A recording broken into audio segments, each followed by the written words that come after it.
So, on the theme of eating frugally, I was at the Asian supermarket, the 168 market here in Ottawa.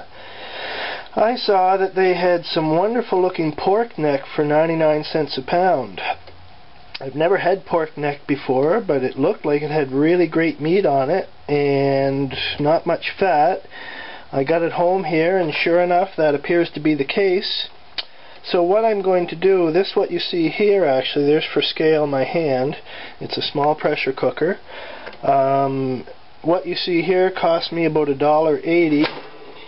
I'm going to pressure cook it, get the meat off, and extract some broth, and then weigh the bones at the end of the process, and I will report back on what the meat to bone ratio was on this product. I suspect it is going to be a real winner for my frugal living this summer since I'm unemployed. So I just put it in there, just about covered with water. It's in the pressure cooker. I have it on high heat right now. When it comes up to pressure, I will put the petcock on the top and probably cook it for 10 or 15 minutes at high pressure, and we'll see what happens after that. Okay, you can see the steam coming out the top now. It's coming up to pressure, although the little button here isn't out yet, so it's only just started to steam. Once the little button comes up, then we can put the petcock on the top here. Alright, the button is now coming up. You can see it there.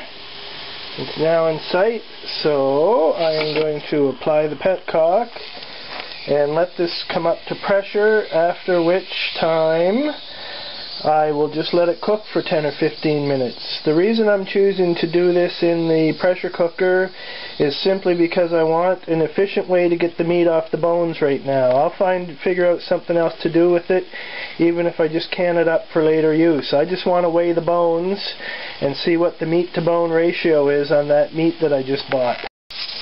Okay, the petcock is just starting to rock and sputter now, as you can see here, which means it's time to turn the heat down. On my stove, I find that just about on 6 is good enough to maintain the pressure in the pressure cooker. So we're going to leave it at that for, let's say, 15 minutes. 17 sounds good, why not? 17 minutes later, we'll come back and see what our meat is doing.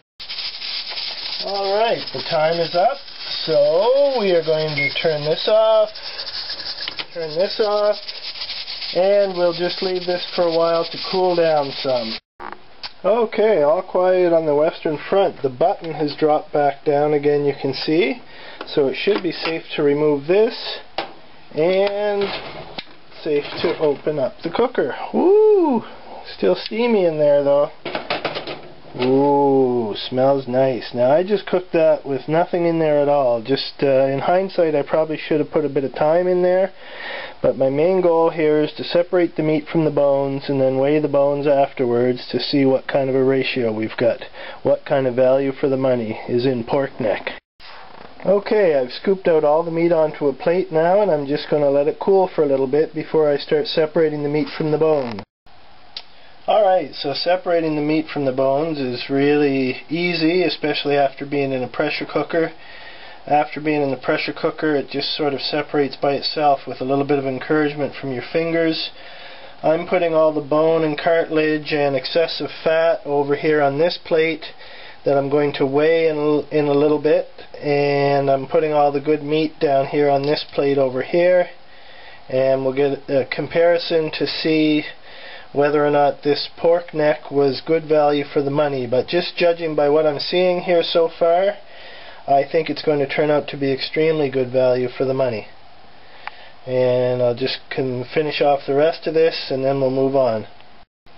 Okay, here's the meat plate here, and there's the bones over there. It was actually fairly low fat meat, not much fat at all, which for a neck is kind of obvious, I guess, because a neck is pretty much all muscle. There wouldn't be much fat at all, and there wasn't. This is the bones, a little bit of cartilage, and a little bit of fat.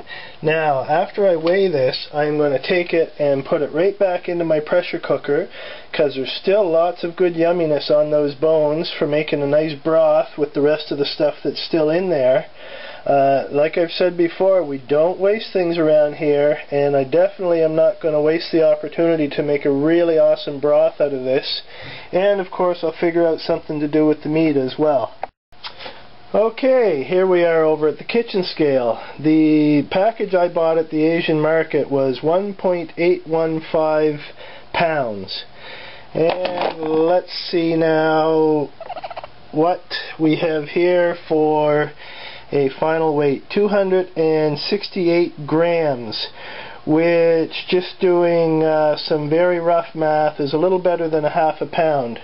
So I will sit down and do the proper math with that, but just off the top of my head, I have to say that is pretty good value for your money. About just shy of a third, I believe, of the weight is in the bone. And as promised, I am going to put the bones and all the other cast off back into my pressure cooker.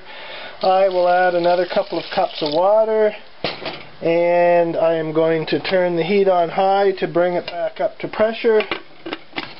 And when it finally comes up to pressure, I will return it to number 6 on the heat, and I will give it probably a good half an hour to cook in there and make a really nice broth for us. And it just struck me that for the sake of completion, I should weigh the meat that come off of there. It is 301 grams. Okay, the broth is going again. I am going to leave it in for about a half an hour, as I mentioned. I also had the opportunity to do some quick math, and it seems that the pork tenderloin I bought the other day was $3.28 a kilogram, which comes out to about $1.50 a pound.